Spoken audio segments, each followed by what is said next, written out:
हमने कहा मंडल का नारा अंदर भी लगेगा और मंडल का नारा सड़कों पे भी लगेगा।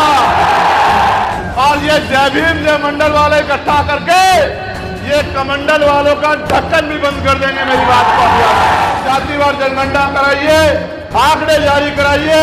अगर शेड्यूल कास्ट में किसी भी जाति ने किसी और का हक खाया होगा, मैं गारंटी लेता हूं कि सूद समेत उस जाति को उसका अधिकार दिलाने का काम हम लोग करेंगे। दुश्मन बड़ा चालाक है। जो एकता हमने 10-12 साल चप्पलें घिस के बनाई थी, उस एकता को तोड़ने के लिए वर्गीकरण क्रीमी लेयर में आ गया है कि निजी क्षेत्रों में भी SC ST OBC के लिए आरक्षण की व्यवस्था होनी चाहिए। एक बार मुझे हाथ उठा के दोनों ऐसे करके बताओ जो लोग चाहते हैं जातिवार जनगणना होनी चाहिए, नहीं होनी चाहिए?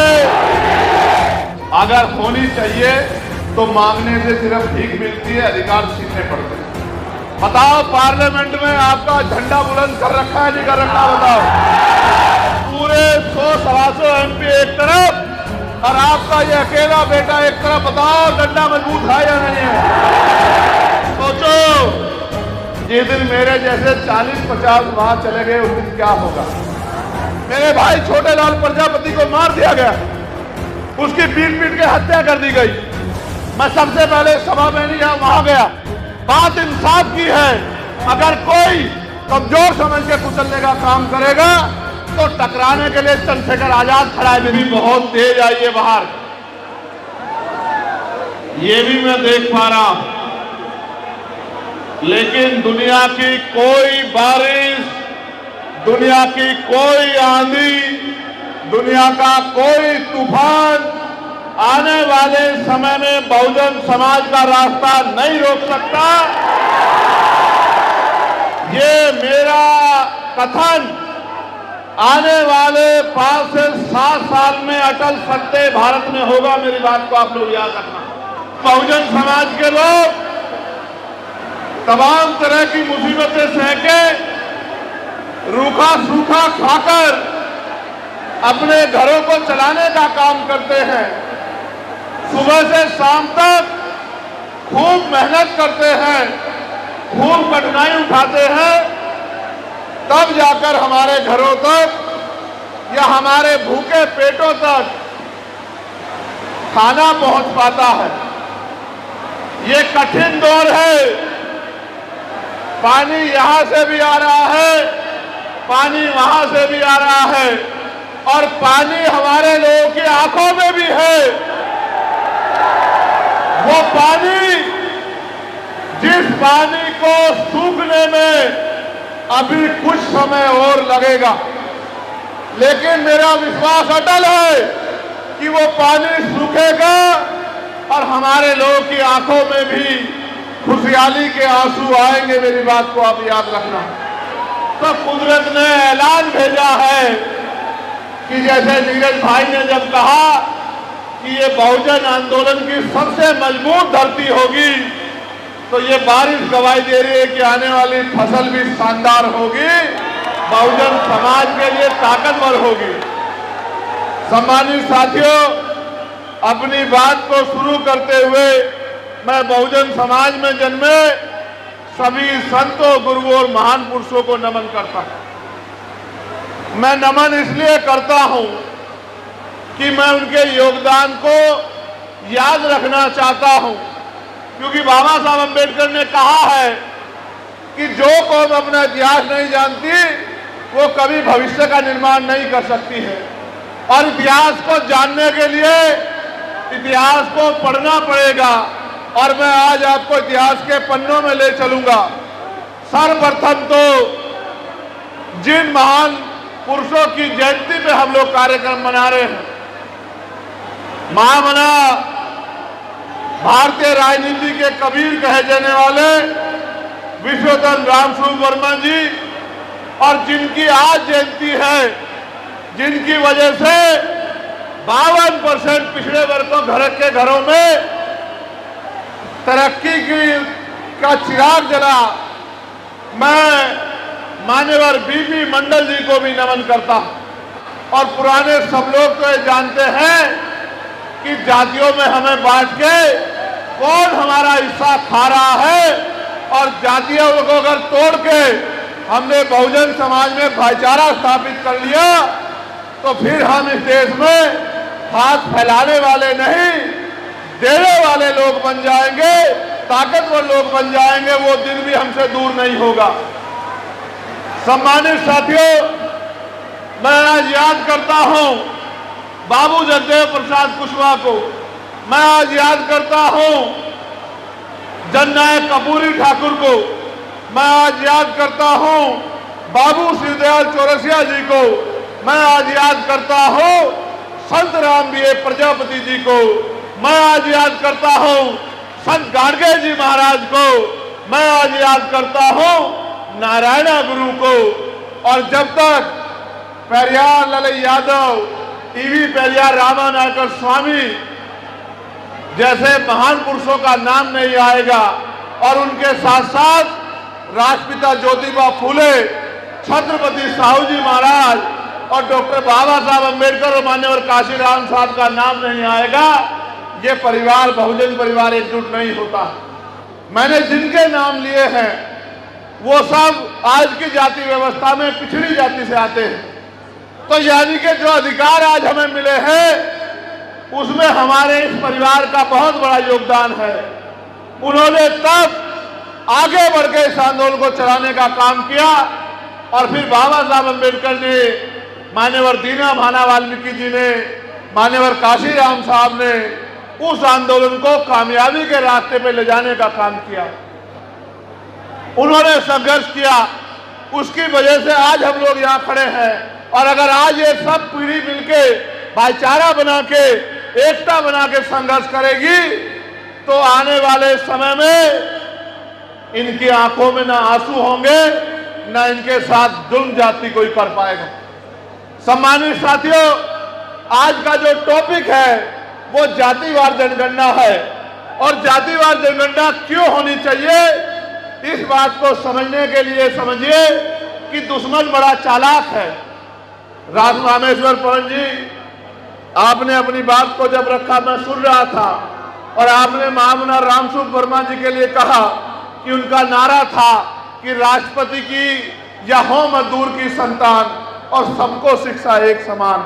और आपको याद होगा मैंने पार्लियामेंट में इस बात को और मजबूती से उठाया और मैंने ये कहा कि शिक्षा व्यवस्था में तब सुधार होगा जब चाहे राष्ट्रपति हो, प्राइम मिनिस्टर हो, राज्यपाल हो, केंद्रीय मंत्री हो, स्टेट का मुख्यमंत्री हो, स्टेट का मिनिस्टर हो, क्लास 1 का अफसर हो, क्लास 2 का अफसर हो, क्लास 4 का अफसर हो, विधायक हो, सांसद हो, प्रधान तक जो भी अभिनेता हो जो सरकारी सुरक्षा ले रहा है, सरकारी सहायता ले रहा है, सरकारी पदों पे बैठा है, उनके बच्चों को सरकारी स्कूल में पढ़ाना चाहिए। जब एक टेबल पे एक तरफ मंत्री जी का बेटा बैठा होगा, उसके बराबर में किसान का बेटा बैठा होगा, उसके बराबर में मजदूर का बेटा बैठा होगा, उसके बराबर में डीएम का बेटा बैठा होगा, उसके बराबर में आईपीएस का बेटा बैठा होगा, तो बताओ स्कूलों में अच्छी शिक्षा आएगी या नहीं आएगी।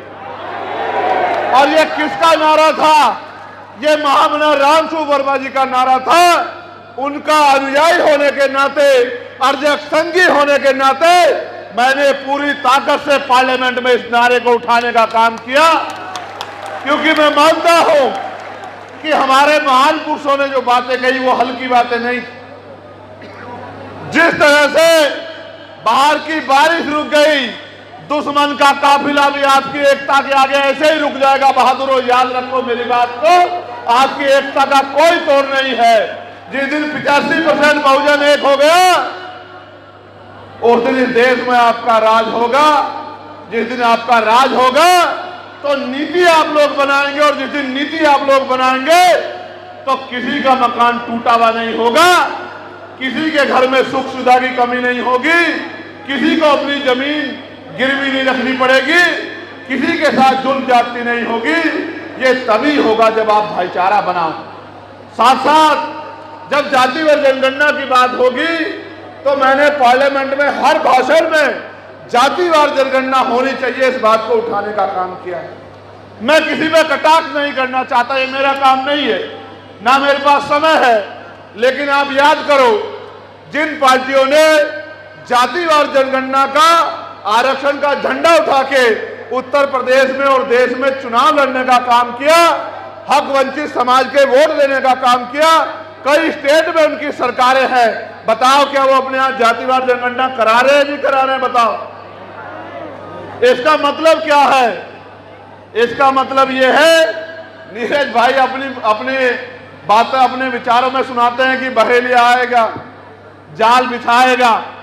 इस बात को समझो, उनको आपसे वोट चाहिए, आपकी समस्याओं से उनको मतलब नहीं है। जातिवार जनगणना होगी तो ये पता लगेगा कि किसका हिस्सा कौन खा रहा है, किसकी संख्या कितनी है, किसको मिल क्या रहा है, कौन किसका हक लूट रहा है। और ये जो भाइयों में झगड़ा कराने का काम किया गया है कि आपका हिस्सा उसने खा लिया, मैं गारंटी देके कहता हूं, इस मंच के माध्यम से कहता हूं, वचन देके कहता हूं, मेरा वचन अटल है, सूर्य पूरब की जगह पश्चिम से निकल सकता है। अगर मैं समाज के बीच में खड़ा होकर कोई वचन देता हूं तो मेरी गर्दन तन से तो जुदा हो सकती है, मैं अपने वचन से फिर नहीं सकता। मैं आपको वचन देके कहता हूं, जातिवार जनगणना कराइए, आंकड़े जारी कराइए। अगर शेड्यूल कास्ट में किसी भी जाति ने किसी और का हक खाया होगा, मैं गारंटी लेता हूं कि सूर समेत उस जाति को उसका अधिकार दिलाने का काम हम लोग करेंगे। ये वचन मैं आपके सामने लेता हूं। हम लोग न्यायप्रिय लोग हैं, हम लोग किसी का हिस्सा खाने वाले लोग नहीं हैं, लेकिन दुश्मन बड़ा चालाक है। जो एकता हमने 10-12 साल चप्पलें घिस के बनाई थी, उस एकता को तोड़ने के लिए उसने एक जमूला फेंक दिया, वर्गीकरण, क्रीमी लेयर। मैं आपको विश्वास से कहता हूं, हम अपने भाइयों के हिस्से का कभी विरोध नहीं कर सकते।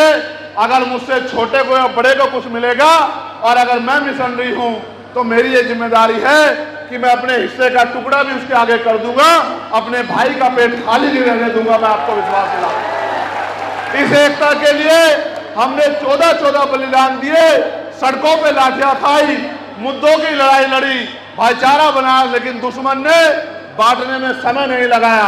अब मैं और आगे बढ़ता हूं। नीरज भाई ने कहा कि सबसे पहले बीपी मंडल जी के आगे माथा टेकना चाहिए। मैं ये कहता हूं कि माथा टेको या ना टेको, लेकिन बीपी मंडल जी के संघर्ष को मत भूलो। और ये भी याद करो, बीपी मंडल जी को याद क्यों करना है? बीपी मंडल जी ने तो रिपोर्ट पेश की थी कि 52% आबादी है, लेकिन धोखा करके सुप्रीम कोर्ट ने आपको 27% आरक्षण दिया। आज की मांग तो ये है, मैंने पार्लियामेंट में भी उठाई कि अब समय आ गया है कि निजी क्षेत्रों में भी SC, ST, OBC के लिए आरक्षण की व्यवस्था होनी चाहिए। बताओ, होनी चाहिए नहीं होनी चाहिए? क्यों होनी चाहिए, इस बात को समझिए। आप सब लोग टैक्स देते हैं, स्टेट को भी देते हैं, सेंटर को भी टैक्स देते हैं। अगर आप 1 रुपए का सामान खरीदते हैं तो उस पर 27% टैक्स है। यानी कि अगर किसी परिवार ने 1 महीने में 10,000 रुपए का सामान खरीदा तो 2700 रुपए सरकार के खाते में जाते हैं। आप ये महसूस करो, इन 2700 रुपए में से सरकार हमें देती क्या है? 4 किलो 5 किलो राशन। और उस राशन को देकर उस राशन को हम पे इस तरह का व्यवहार हमसे करती है और इस तरह से सलूक हमसे करती है जैसे हम उनके गुलाम। आप सब जिम्मेदार लोग हैं। बताओ, छोटा सा बच्चा बता देगा, अगर आपने किसी को 100 रुपए दिए और उसने 20 रुपए का सामान दे दिया तो किसका पैसा किसकी तरफ बैठता है? बताओ। और जिसके 80 रुपए उसकी तरफ उसका बैठता है, या जिसने 20 रुपए का सामान दिया, किसकी आंखें नीची होनी चाहिए? बताओ बताओ, किसकी आंखें नीची होनी चाहिए? मगर यहां तो उल्टा हो रहा है। 2700 रुपए जिसको आप देते हो वो आपकी खाल भी खींचता है और 200 रुपए का राशन देके आपको गुलाम बताने की भी बात करता है। और अगर कहीं आप उसको वोट ना दो तो आपको नमक हराम बताने का काम भी करता है।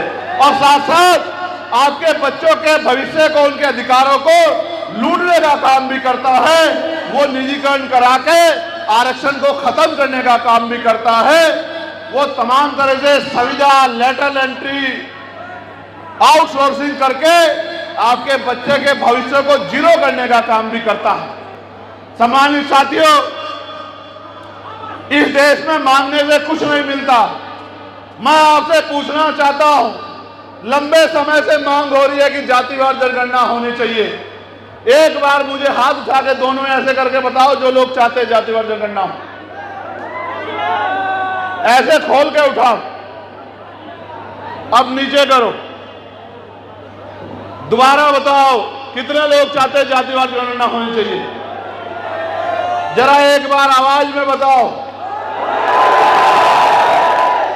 संगठित होके बताओ, होनी चाहिए नहीं होनी चाहिए। अगर होनी चाहिए तो मांगने से सिर्फ भीख मिलती है, अधिकार छीनने पड़ते हैं। और आप जानते हैं, मुझसे ये कहा जाता था कि चंद्रशेखर तो नौजवान है, ये क्या कर लेंगे। बताओ, पार्लियामेंट में आपका झंडा बुलंद कर रखा है नहीं कर रखा, बताओ। पूरे 100-125 एमपी एक तरफ और आपका ये अकेला बेटा एक तरफ। बताओ डंडा मजबूत है या नहीं है। तो सोचो, जिस दिन मेरे जैसे 40-50 वहां चले गए उस दिन क्या होगा। सुनो, जिस दिन हम नारा लगाए ना जय भीम जय मंडल का, उसी दिन हमारे अध्यक्ष जी कानून बना दिए कि अब कोई नारा नहीं लगाएगा पार्लियामेंट में। हमने कहा मंडल का नारा अंदर भी लगेगा और मंडल का नारा सड़कों पे भी लगेगा। और ये जय भीम जय मंडल वाले इकट्ठा करके ये कमंडल वालों का ढक्कन भी बंद कर देंगे। मेरी बात को मैं आपको कहना चाहता हूं, मैंने एक और मांग उठाई थी।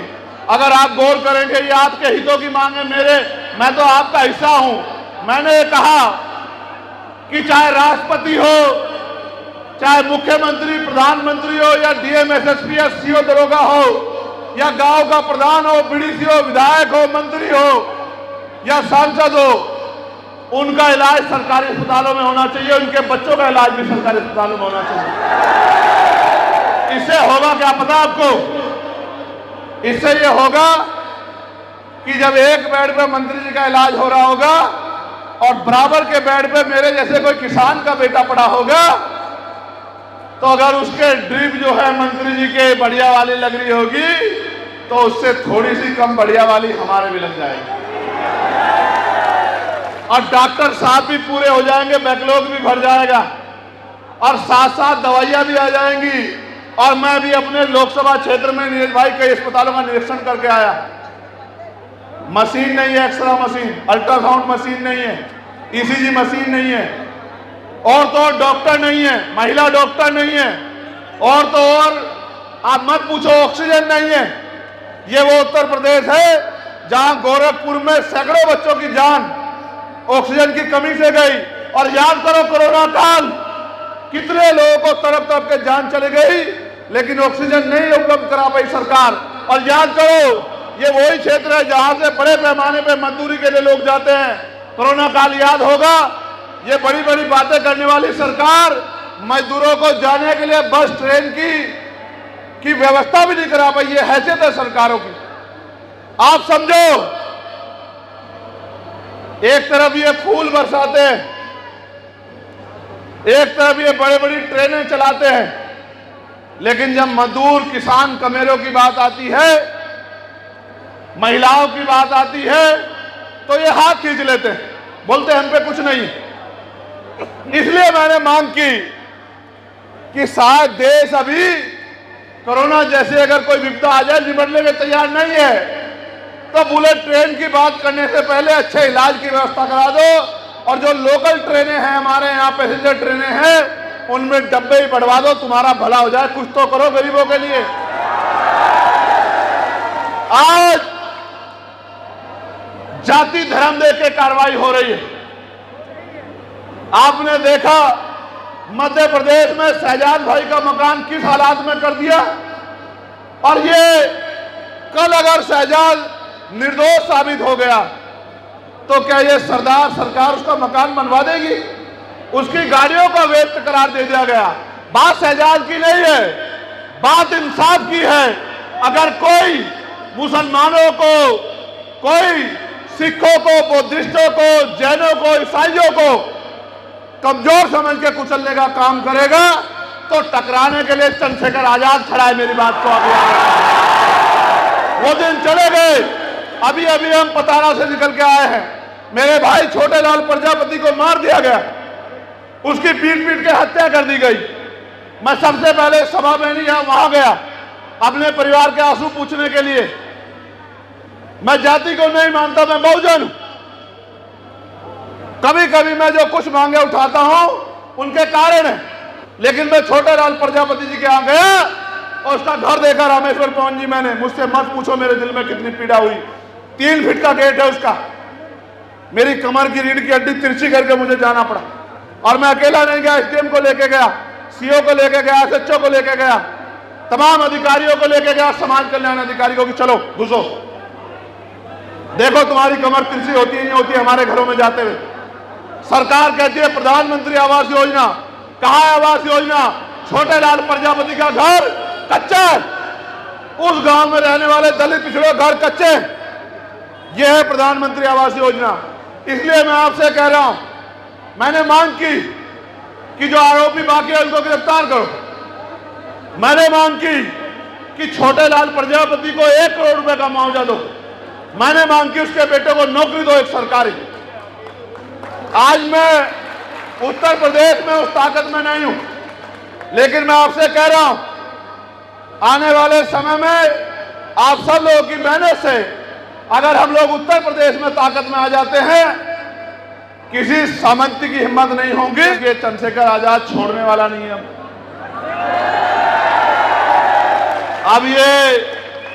अब ये 65-70 साल वाला नेता नहीं है जो सुबह कुछ कहता शाम को कुछ कहता भूल जाता।